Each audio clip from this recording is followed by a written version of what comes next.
La física clàssica.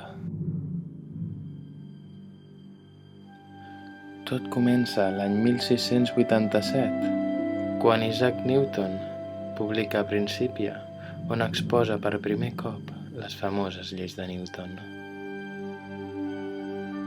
Que egocèntric, posar el teu propi nom a unes lleis de merda. Per sort, només van passar 200 anys, fins que Max Planck i Albert Einstein van fundar les bases de la física moderna, on no hi ha cap llei al seu nom, exceptuant la llei de Planck.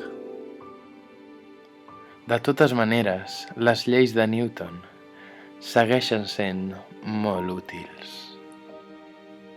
Molt. Moltíssim. Molt.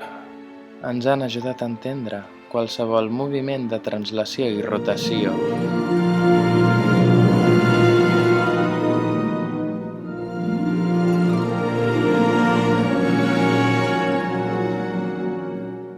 Tant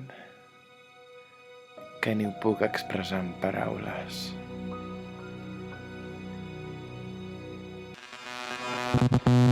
Einstein, Newton, Euler, Foucault.